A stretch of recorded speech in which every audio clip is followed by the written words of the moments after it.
This week's guest on Swadeshi Videshi is someone who is described by one article as the Virat Kohli of Carnatic music. An accomplished musician whose students are spread all across the globe, the past few years have been what I would describe as a seamless transition from a musician to an activist and an intellectual who has been brainstorming how to democratize how art is performed and especially how it affects people.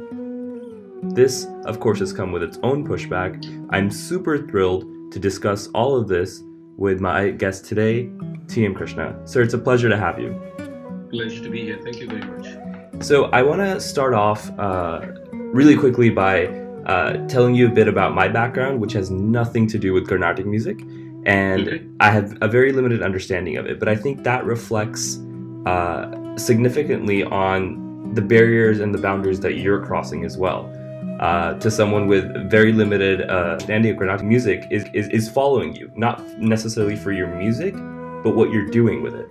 And this week, I want to kind of talk to you about that. So first of all, how did it all start? And I'm not saying about music. When you stopped performing as much as you did and got into this activism realm, discussion about how music is performed, who it's performed by, and who it's affecting. Yeah. So I think, first of all, it all does begin with music as far as I'm concerned, because primarily I'm a singer. So my life from the age of 6 has been learning Carnatic music, performing from the age of 12. I did what a lot of people do, learned music, performed concerts, traveled, did the thing that we do. And I think it was through a period of time, and I'd become popular, and I had the fan following, and all that was quite well in place, so to say. And it was not a moment of epiphany of any sort. It was not this revelation of one morning or anything. I think it all began for me with a simple question to myself, which was, what is this music and why am I singing it? All these things you must understand is trying to understand my own journey post facto. So during the process, you're not really thinking about where did this all come from? Why are you having these ideas? You just go with the flows. So I think after a point, I started researching the music. The research was very musicological. I was looking at the history of the music, history of ragas, what did the treatises say, what was tradition, what's the idea of tradition, all these various questions which were very internal to the process of Carnatic music making was what I was initially diving into.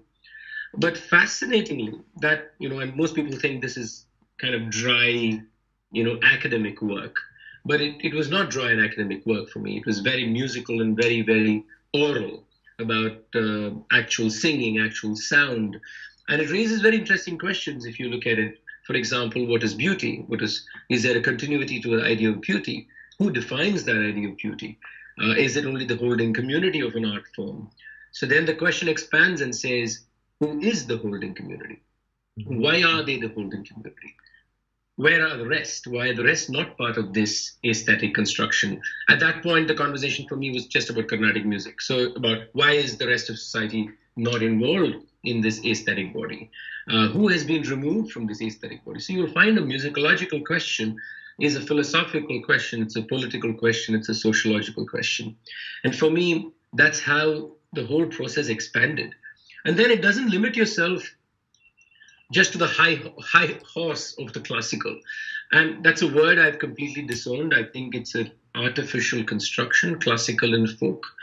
They are not aesthetic constructions, but for understanding, it's still convenient to use, and that's why I'm using it. So this is not just about a point about Carnatic, it's about those art forms that are not considered classical, those art forms that are part of communities that are marginalized. So where is the discourse in society among different art forms? Which means where is the conversation between people of different backgrounds and cultural understandings? Where are these marginalizations coming from? Where are these ideas of sophistry, complexity, evolution? Something is considered raw and crass, where something else is considered very evolved and fine. So where are all these things coming? So I think a simple research into a raga can result in many fascinating questions. Now, you speak a lot about the music. To someone that has a very novice eye towards this, it seems that the people in the community also have a large part to play in these issues that you're describing. You're talking about Carnatic music itself, right? Yes, Carnatic music, and especially Carnatic musicians and those listen to it and are within that community. Okay, I'm not going to give you a historical No, of course not. Of course not. research doc on that.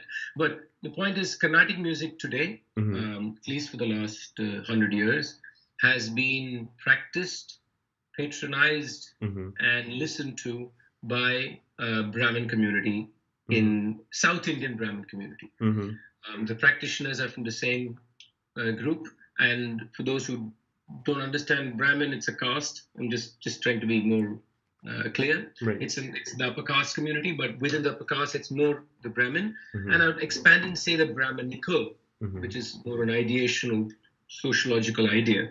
The Brahmanical community who are interested and who have been part of this community, and therefore it's very closely held. It's tightly held.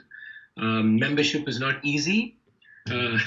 It's very similar to what I would call Western classical music, which is so white. It's not very different from the similar kind of construction. Right. So similarly, this is very upper caste and Brahmanical. And this is the community that practices, enjoys. So in a way, the music reiterates the community and the community reiterate the music. Now, one quick reflection on the Western music and the comparison to it, because again, we do have a largely diaspora audience. When there is a hegemony on Western music, the classical forms that it does, you obviously saw the birth of jazz and these other art forms that existed through the minorities. Are we seeing that birth from minority communities within India? Well, first of all, there are already multiple art forms that are practiced by so many minority communities and marginalized communities, which already exist, which are already there, and which are already practiced. So they already exist. But the question that needs to be asked is, are these art forms given, shall we say, the same status or respectability that, say, the Carnatic is given? Then the answer is obviously no, it is not. The Carnatic and the Hindustani, the two premier elite art forms of the country, are given prime status. Even film music, for example, which is extremely popular, is still not respected as much as Indian classical music is, and that says something. Right. So therefore, yes, there are multiple art forms. I think there are multiple movements that happen in alternative music, in what you could call indie music, which are all come from different other communities, people from different backgrounds too, and also people from the Brahmin background, no doubt. But these are all happening parallelly. But the truth is, it is still the classical Carnatic or the classical Hindustani that reign the intellectual uppityness of Indian music. Now, kind of broadly speaking, and moving out of just the Carnatic music world, is your activism. Obviously, I went through many of your articles. There's this transition that I see as an outsider of you, especially post. I wouldn't give it a date, but now in the current socio-political climate, we generally do it post 2014. And I see, I looked at your author's page, and I see a transition of you really being political, not in terms of this back and forthness, but those stigmatizations, those issues that you're talking about has exponentially increased. Why so? Oh, that's absolutely true. This discourse as far as music and culture and class and caste and gender is concerned began before 2014, much before. Right. But I think 2014 elections of India is, for me, was a very sad day, to be very blunt, because I think that marked a visible shift in the nature or at least it presented to us, obviously, that there had been a visible shift in the nature and texture and the way we people, Indians, saw each other. Mm-hmm. And I think it revealed itself so loudly and so visibly that it had to affect people who were interested in India, where culture was truly a celebration of each other.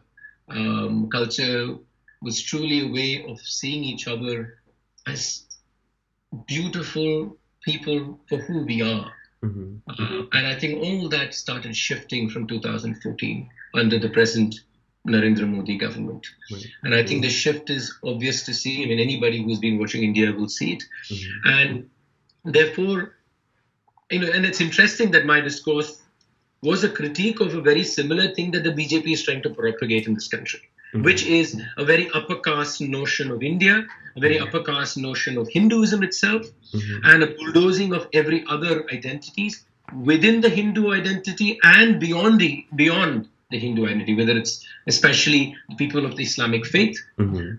And in a way, it is an extension of the battle that I had started for myself mm-hmm. about what is happening with culture and art. And 2014 automatically meant that the importance of this discourse became much larger and greater. That we need to talk about multiple cultures. Mm-hmm. We need to talk about multiple identities. We need to demolish ivory towers. Mm-hmm. We need to question the idea that the Hindu, even within the Hindu, that the idea of the upper caste Hindu is Hindu and the rest have to some way become like that. Mm-hmm. And people who are beyond the Hindu fold have to accept their Hinduness in some very, in my opinion, a very, very vulgar idea. But all this brought together the fact that it urged in me that this discourse becomes so much more important. And being part of a musical form that ideally mm-hmm. will become one of the flagships of propagating this very, very violent idea of India. Mm-hmm. Because Carnatic music will fit the bill perfectly. Right.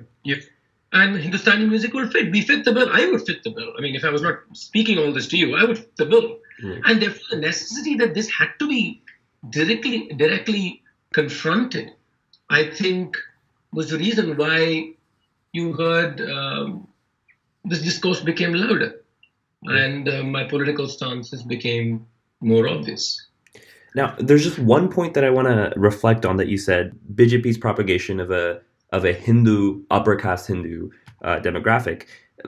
What I don't understand is sadly, wherever I've seen, whether it's in India or outside of India, there's a huge dividend between, the North Indian upper caste Hindus, or in general North India, and the South Indian as well.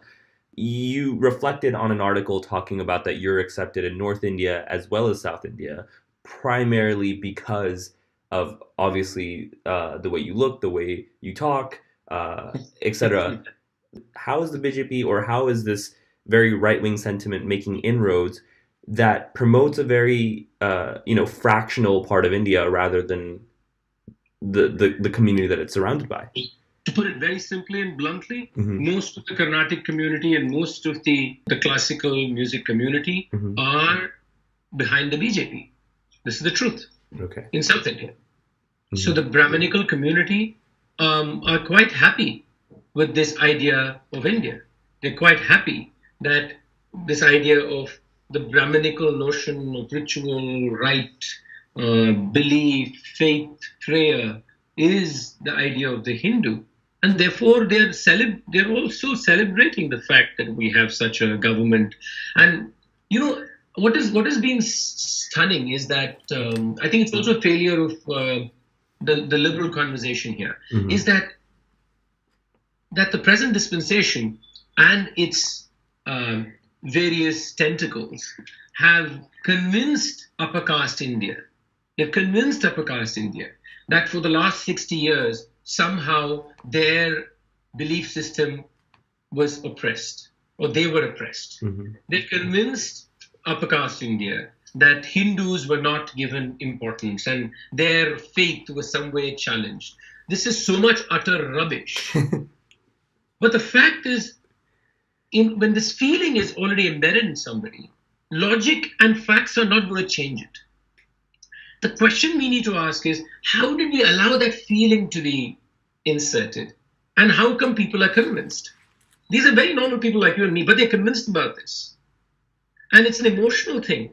So I think that is where the liberal Indian and the liberal political community have failed. That they've allowed middle and upper middle class Hindu upper caste India to, in a way, be drawn into this false notion of fear to their identity.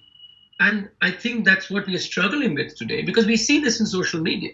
Whether it is a Brahmin from South India or the Brahmin from UP, they feel very similar. And I think the situation is even worse with non-resident Indian upper caste.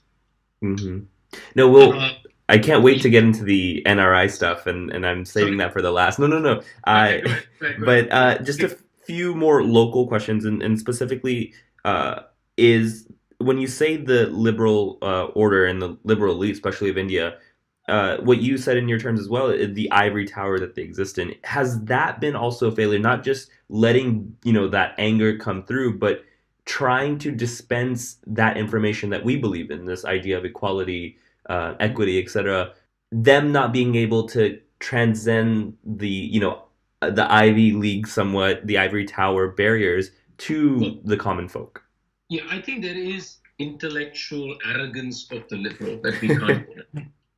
It's absolutely true, and I think the intellectual liberal is also intolerant to a large extent to different shades of belief and faith. The whole idea, the other very important aspect, is the idea of religious faith and belief. I think it's a very important part of social discourse.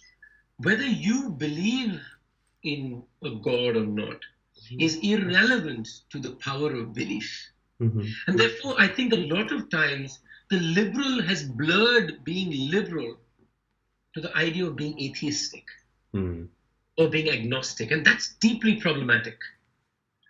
I think that this has also led to the idea that the liberal or the very open person is irreverent to the person who is deeply entrenched in religious faith. This is also a problem in the liberal discourse, that you cannot create that division. I think the liberal discourse can also be a religious discourse. In fact, I say should be a religious discourse. Let me put it that way. Because we need the idea of the liberal to be part of religious habit. All this is habit after a point of time. It's reflex and habit. You're not thinking over many things that you do, whether you do it as an agnostic, atheistic, or a theist. It's habit. Where have we created a liberal religious habit? Have we created religious habits which are liberal? We have talked about syncretic culture. We say that, we've been a syncretic culture. But how much have we consciously made an effort to celebrate it, make it obvious, and communicate that in such a fashion that it becomes second nature? What have we done for that? The answer is zilch. What has happened by itself within communities. We have not learned from it, and we have not highlighted these things enough. And therefore, there is a failure from the liberal side without doubt, and there is definitely, I think, a level of intolerance. I know this word a liberal would hate to hear, especially when he or she is being accused of that. But I think there has been intolerance to faith. There's been intolerance to ritualism. There's been intolerance to all those habits that people have. What we should have done is we should have rediscovered ritual. We should have reinvented religious processes. We could have created forms of prayer and propagated forms of prayer that made religions automatically symbiotic to each other. When, for example, this liberal elite does try to push back on those notions, when this liberal elite tries to argue and kind of, what you were saying is change up the discourse, they get a pushback, a very strong pushback, and no one else can speak better on that than you yourself with the MS controversy that you said. Now, I looked at your statements, and again, as a liberal elite who has studied outside of India, I found nothing wrong with that. But then all these, the reactions, the commentary that came afterwards was very strong and very, very forceful. That is an example of when you try to change up the discourse, when you're thinking about restructuring these ideas, these notions that have been passed down to us, you get so much of a pushback. Well, the first point is to understand that pushback. Mm-hmm. I mean, let me put it this way. 15 years ago, if I had if I had heard a speech like my own speech, mm-hmm. which raised the alarm bells, how would I have reacted? And the honest truth is, I would not have been as violent as people have been towards me on that speech. But I, some way, know where that pushback is coming from. I understand it, and therefore, I'm able to understand. I think the articulation is extremely superficial and does not have depth. Yes, but I understand why it is coming and where it is coming. You just deal with it. Mm-hmm. You just have to deal with it. You must also understand that in today's context, the pushback will be much more because of the political environment of the country. Right. And because you allowed the political environment to get where it is today, the pushback is so amplified. And therefore, you need to just understand that. But I think we're also paying too much attention to the noise. That's what I think. I think there is a lot beyond the noise that you see on social media or around the place, where there are people still thinking about these things. And I honestly feel, and maybe I'm just an optimist, but it's good to be that. I think that the next generation is different. They may not agree with me. They may still disagree with me. Mm-hmm. But I think they are different. I think their environment is different. They may be seeing all this noise going around, but I think that they're listening too. So when you try to change the discourse, you must remember there are many people listening who may not talk to you about it, who may not respond to it. And therefore, it's essential that you keep pushing. Now, imagine if you don't put that discourse out, then only one voice is going to be heard. You're never going to hear about the struggles of this Devadasi woman. Mm-hmm. You're never going to hear about the issues of the identity of the Devadasi.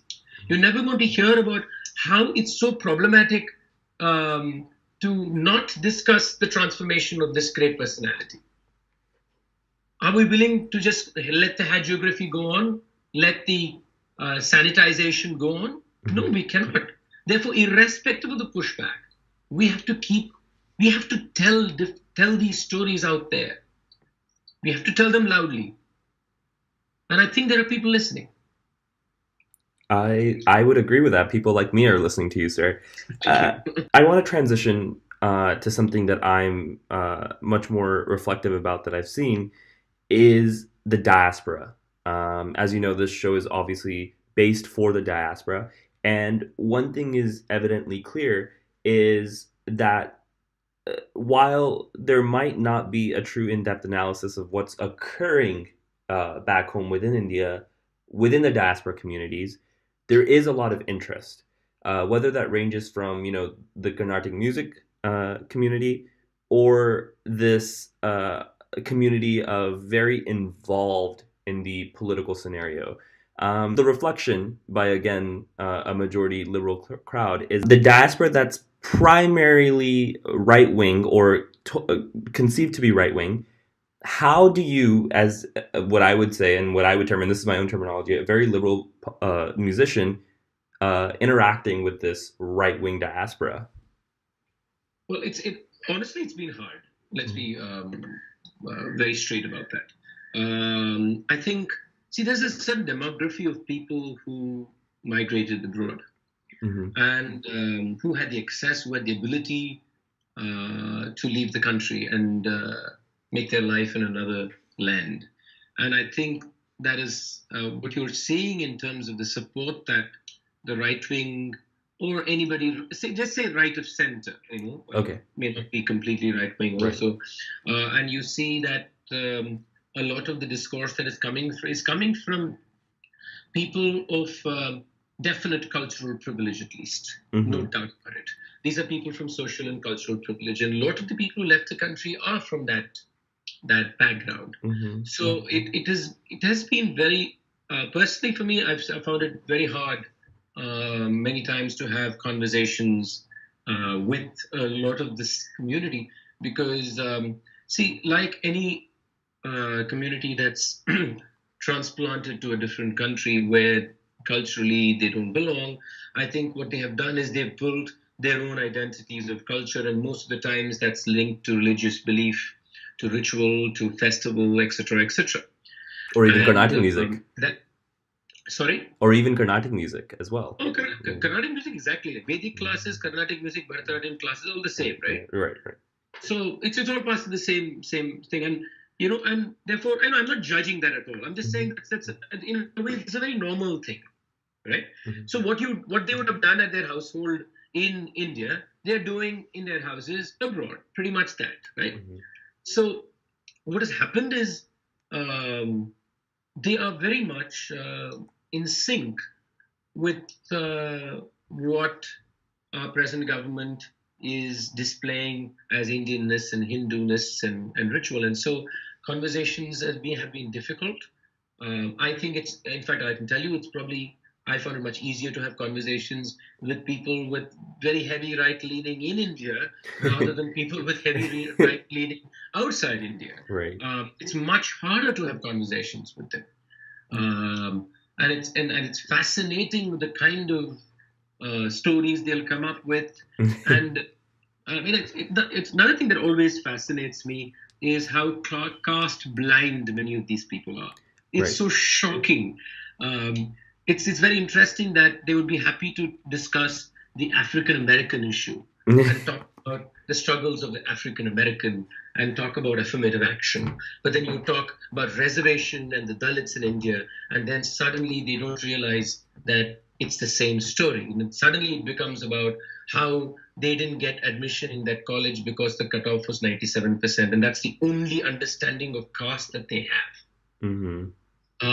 So it is at an objective level fascinating, at a level of discussion and attempting some movement frustrating. And I think there is an age factor here too. Right. I think that the younger people, in fact, I think that the people who were Indians born of Indian origin, born say in the US or UK or somewhere, I think they in fact have a better understanding. I want to say that here. Really? Yeah, it's very interesting. Yeah, because I think that they're totally oblivious to these issues initially, no doubt about it. But I think once the conversation happens, I think they're able to understand the issue better than the person who has moved from here in a very odd way. I think that's primarily because of their exposure to the larger communities in the other countries, to diverse people from different cultural and ethnic backgrounds. Maybe all these things have helped them. But I think that because I've received some wonderful letters and emails from many what you would call American-born Americans of Indian origin. We call them ABCDs, American-born confused ABCDs. Exactly. So I think, in fact, they've been wonderful. I mean, and the discussions have been great. So I think, I do agree that there is, and I do think there's a lot of support too. I'm not saying that there isn't, but I'm just saying that it is the large support that this very extreme notion of India that is being propagated gets from non-resident Indians is very troublesome sometimes. Do you think the atmosphere allows for that discourse to take place, which makes, these American-born Indians more reflective about these cleavages in society, whereas, the people that were born and raised here in India with a certain, class structure, they were never, not just being accustomed to it, but not even in that environment, that discourse environment that you were previously talking about. That is easier to take place within the United States. I think you're spot on that one. I think that, the fact that in countries like America, the environment for dissent, for discussion, for disagreement, for conversation is definitely conducive and wonderful. And that, I think, has a huge role to play in the way the younger generation people are able to at least think about these things once it's brought to their notice. That's the whole thing. They may not even realize it for most of their teenage life or even later. But once it comes to see, when they come to India, who do they see? They'll come and see their uncles and aunts and the same people. Mm-hmm. They go back to the US. They have two lives. One life is their family and friends, which are the same kind of people. Mm-hmm. Okay, and then they go to school, and there they see a totally different world. Right. Who are the friends who come to their homes? Mostly people of Indian origins, mm-hmm. mostly people of upper caste backgrounds. Mm-hmm. I've traveled to the US and for multiple times and for decades, and I can tell you, I've rarely met an Indian Brahmin family that has had African American friends walk into their home. Right. Rarely. Usually, if there was such people, there'll be people of work. So there is a certain contractualness about work friendship, I think, which is slightly different from just having friends. You know what I mean? Mm-hmm. I've seen that very rarely. So I think that when they live two lives, these children. So when they go to school, they have very different friends. And these are the friends who come, younger people. So even the adults' exposure to different cultures when they are in our eyes is through their children and children's friends' parents during birthday parties, for example. Mm-hmm. So I think that it is definitely the environment in countries like UK or the US where it is conducive to have these conversations. Many of our households, questioning is not, the structure is so defined, whether it is articulated or not, mm-hmm. that it's very difficult to have these kind of conversations. I mean, I grew up in a very different home, but in most homes I can see that. What can this newer generation diaspora crowd, who, again, as you say, has a very juxtaposed lifestyle in terms of they see something else within their home and then outside of their home, how are we going to change that? If at all, are we going to change that? Change what? I just want clarity. Change what? Change this discourse. Yeah, I mean, I think it's very important that the younger generation of people interested in this art form, irrespective of whether they've learned it or they perform it, mm-hmm. I think it's important that they realize first a complete realization of entitlement, and I think they need to have these conversations with their parents. I think it's very important that they have these conversations there with their parents. But what if that's closed off? Sorry? What if that avenue is closed off? Well, if that's closed off, then it's a tragedy. I agree. Then it has. Then I think. And the second point is among their own generation. I think there has to be an active conversation about it. I think it has to be active. It has to be full of life. It has to be also look at what can they do. They may not be able to do much in the country that they're living in. I agree, but I think if they can raise this discourse among the generation of people, then I think even when they come to India, they will see India differently. I think it's important that they start seeing India itself differently. Mm-hmm. That does not happen when these people come to India. They even take art. Let's not even go beyond art. What they have to come to this country and go and listen and experience art that is beyond the framework of the upper caste. They have to go meet and see in India that they're not going to only see through their windows and the cars. Mm-hmm. I think that's an important step that they can take for understanding what India is and understanding what marginalization is. It's not on YouTube, it's not on Facebook, it's not on Twitter. It's on the ground. Mm-hmm. So it's at one point, I think, if they can't have conversations with their parents or with their family, among peer groups, I think they need to organize conversations. I think there has to be a certain formality to which way these discourses are taken. And they need to change their experience of who they are. Mm-hmm. A fundamental realization is to be constantly aware of who you are. And if that has to change, then you have to change your experiences of yourself. And that happens if you change space, if you change people, if you change art, if you change all that, then you start seeing a different side of your identity. You see the smallness of that identity, you'll also see the largeness and the beauty of the multiple identities you missed. And let me stress here, this is not about volunteering in a hospital. I want to say that clearly. Mm-hmm. This is not about going for one summer and making sure your resume is padded. This is not that. Right. That you do that, I don't care. I care two hoots about that. But this is about actually spending time with the larger idea of India. This is about walking into the mosques of the country, walking into the churches of this country, walking into the bylanes, walking into the villages, walking into the fisherfolk villages, and seeing what, just spend time. You don't need to do anything. You don't need a certificate. Right. And you don't need to do it. There can be nothing condescending about it. Right. You're going there because you will learn, not because you have anything to offer. You will learn. And I think if the next generation diaspora really want to change the way the idea of India, the idea of Indianness is propagated among their communities across the world, they have to take the effort of first changing their own experience of India.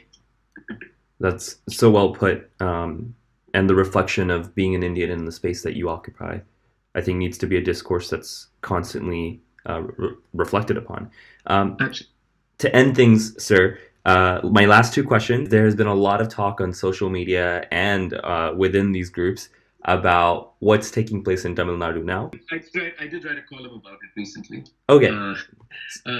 It's a scroll column. You can read it. It's too early to say anything about either Mr. Rajinikanth or Mr. Kamal Haasan, because, well, to Kamal Haasan's credit, in the last few months, I think he has raised some very important issues on governance and corruption, and that has to be definitely said.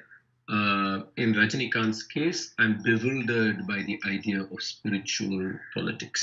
I have no clue what that means, and I'd be surprised if he himself knows what he's talking about. But I must also say that Mr. Kamala Hassan, I heard his speech when he launched his party. There was not much said in it, so I don't really know what he's talking about, what he's looking for. I also think in both cases, you cannot avoid social hierarchy in your conversations in politics. And until now, both of them are not talking about it. Right. I think corruption as a singular platform for electoral politics is not good enough. Right. I don't think, because it's a go-to issue. Corruption is not just about money. Corruption is about social construction. Right. And if you're not going to reflect about gender and caste in this discourse, I don't know where it's going. So that's my apprehension vis-a-vis Mr. Kamala Hassan and Rajinikanth. And I have a larger apprehension as far as Tamil Nadu politics goes, is that can't we look beyond Tinseltown? Right. And I mean, anybody can come into politics, I know, but this whole session we seem to have in terms of people from the world of cinema only in some way being larger than life in politics is, I think, something that we need to think about, because I think that is also says something about who we are as citizens of this country and as Tamil people. Last question, looking beyond, and I'm sorry for my bluntness, but you've been blunt in this interview, but we do have the 2019 general elections. No, I honestly have never, I'm entirely political. I'll remain entirely political. I will not mince words. I will say what I feel. Have I thought about being part of electoral politics? I have not. I've not considered it, but I'm smart enough not to be stupid to say never, because you never know what's going to happen. But I can tell you that as far as 2019 is concerned, no, I've not been thought about politics since in the coming future. No, not thought about electoral politics at all. I have a lot of things to do. All right. Thank you so much for your candidness and your bluntness, Krishna sir. And I hope soon that I'll have the occasion to see you live at a concert.